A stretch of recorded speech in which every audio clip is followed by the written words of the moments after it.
लिखिए, अच्छा पढ़िए। तो अब मैं चलूँ अपनी मुख्य अतिथि की ओर। प्रथम चरण में मैं मुख्य अतिथि को इसलिए आमंत्रित करता हूँ कि थोड़ा-सा उन्हें अधिक समय मिल जाए। फिर मैं सेकंड राउंड में आऊँगा आप सभी लोगों के मध्य। उनके बारे में मैं बता दूँ कि आप इंडोनेशिया से हैं। इससे पहले जर्मनी में रह रही थीं। जर्मनी में रहते हुए उन्होंने 3 से 4 विश्व रिकॉर्ड बनाए हिंदी साहित्य के लिए और हिंदी साहित्य नहीं अपने देश के लिए पुस्तकों का लेखन किया और वहाँ उन्होंने विश्व रिकॉर्ड बनाए।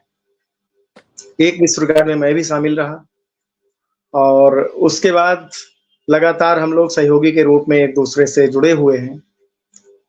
इस वर्ष भी इंदु जी एक बहुत बड़ा आयोजन कर रही हैं। वो सारा कुछ अभी मैं चाहूँगा कि इंदु जी ही वो बताएँ क्योंकि उन्होंने उस आयोजन की रूपरेखा बनाई और इस बार वो विश्व रिकॉर्ड इंडोनेशिया से बनेगा।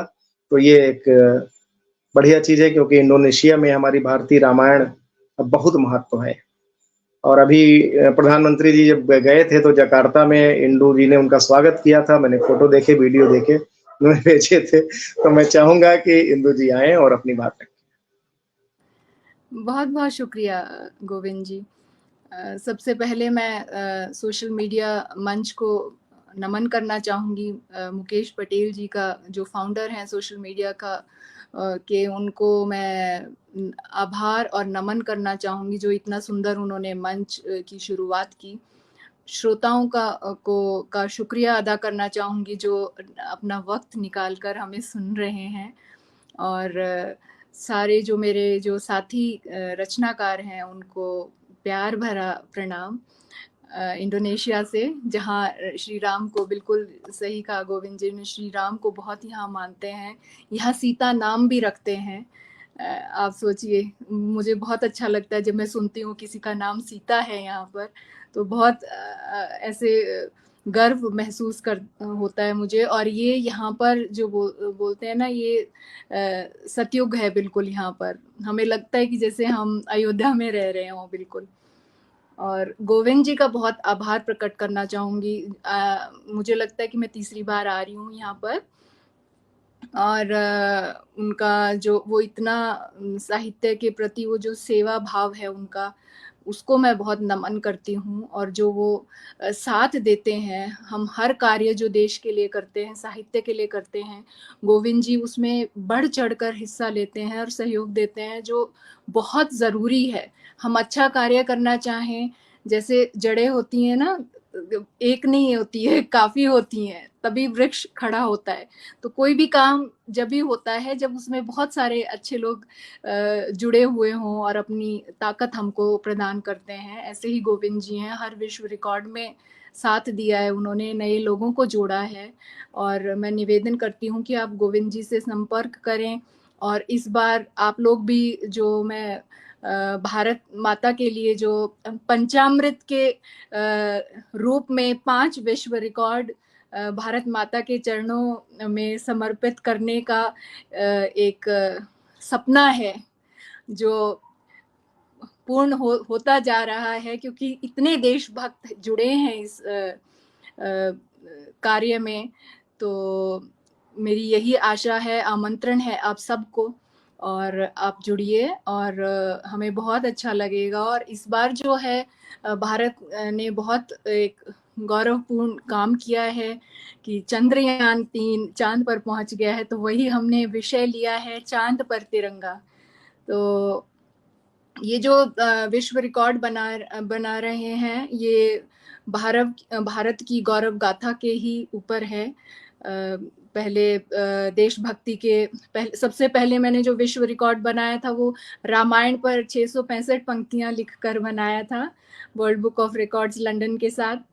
फिर दूसरा बनाया देशभक्ति की कविताओं पर, फिर तीसरा बनाया भारतीय त्योहारों पर, और अब हम बना रहे हैं चौथा विश्व रिकॉर्ड भारत माता पर, जो है चांद पर तिरंगा। तो आशा करती हूँ कि आप जरूर इससे जुड़ेंगे।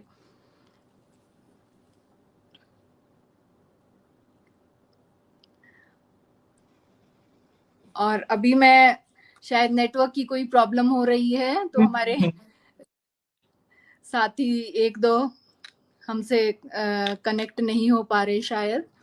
तो मैं जो है सबसे पहले सरस्वती माँ को नमन करती हूँ और भारत माता ने जो ये इतिहास रचा है उस पर मैं अपने 2 दोहे पेश करना चाहूंगी। सबसे पहले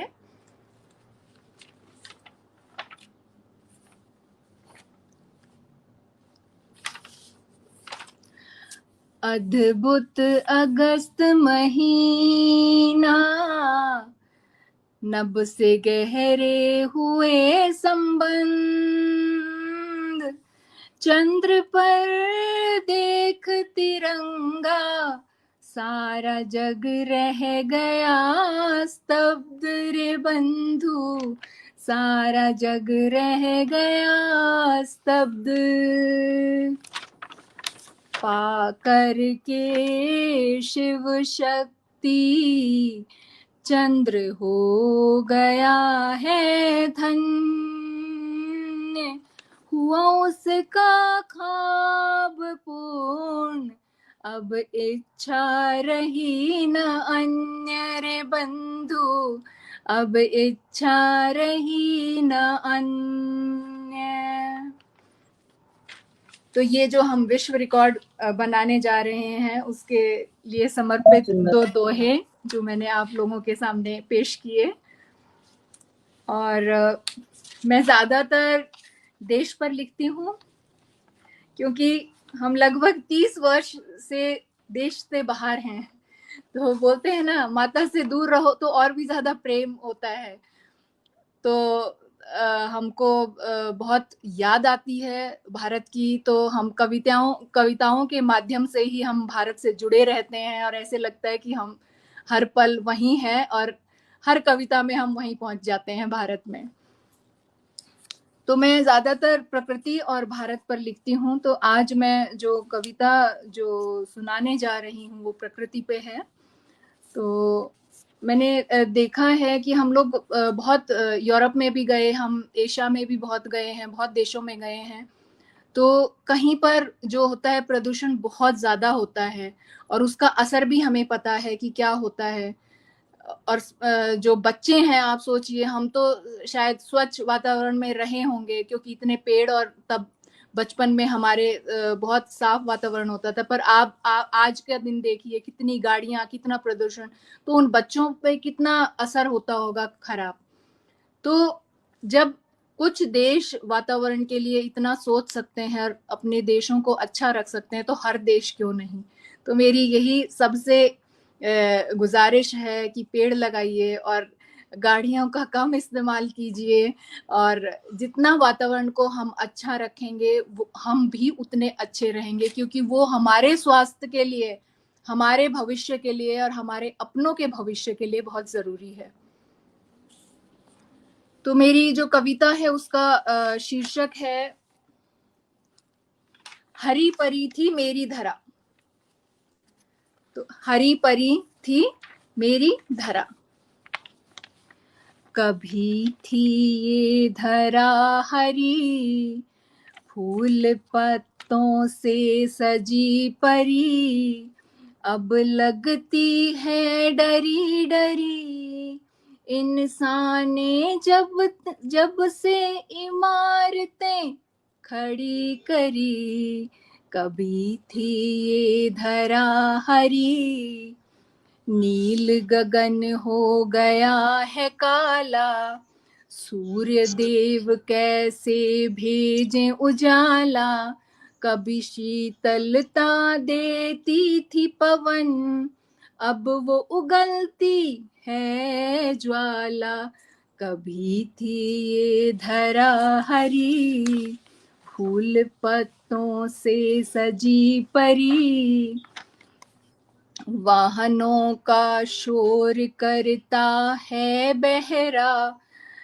वाहनों का शोर करता है बहरा, जिस पर नहीं किसी का पहरा, उड़ता धुआं विष भरा, हुआ जल खारा जो था कभी खरा, कभी थी ये धरा हरी, फूल पत्तों से सजी परी, गंगा यमुना नदी विशेष, भरे अब उनमें असंख्य अवशेष, मिलकर ही बदल सकते हम देश, हरा कर दे गर धरा का वेश। कभी थी ये धरा हरी, फूल पत्तों से सजी परी, नित दिन बन रहे हैं कारखाने, उगा नहीं सकते ये दाने, बिन अन्न पानी वायु सब सून, कह गए लोग सयाने, दिल दिमाग को रखे स्वस्थ और शांत, है धरा पर बचा कहाँ ऐसा प्रांत, शोर शराबा दिन और रात, बिगाड़ रहा मानव खुद अपने हालात, लौटा नहीं घर मानव का होश, सहना पाएगा धरा का रोष, हो जाएगा ठंडा सारा जोश, मिटा देंगे धरा को जब उसके दोष। कभी थी ये धरा हरी, फूल पत्तों से सजी परी, जिस माटी पर है पला, कर दूषित उसको मानव ने छला, कौन कर सकता है मानव का भला, अपने ही हाथों रहा भविष्य जला, होती लालच अंतहीन दौड़, बुद्धिमता ही है इसका तोड़, धरा को दूषित करना छोड़, प्रकृति से आओ ले नाता जोड़, कभी थी ये धरा हरी, फूल पत्तों से सजी परी, कभी थी ये धरा हरी। बहुत बहुत शुक्रिया। बहुत सुंदर, बहुत शुक्रिया। बहुत यथार्थ, बहुत सुंदर चित्रण आपने किया। वाकई कविताएं जो जीवन जीने को प्रेरित करती हैं, गीत छंद मुक्तक या विधा कोई भी हो, लेकिन जो संदेश है वो उस अंतिम व्यक्ति तक पहुंचना चाहिए जिसके लिए ये कविताएं सृजित की गई हैं। बहुत सुंदर ये कार्यक्रम चल रहा है। भाई गोविंद गुप्ता जी मंच पर नजर नहीं आ रहे, शायद कोई टेक्निकल व्यवधान है, तो जी अभी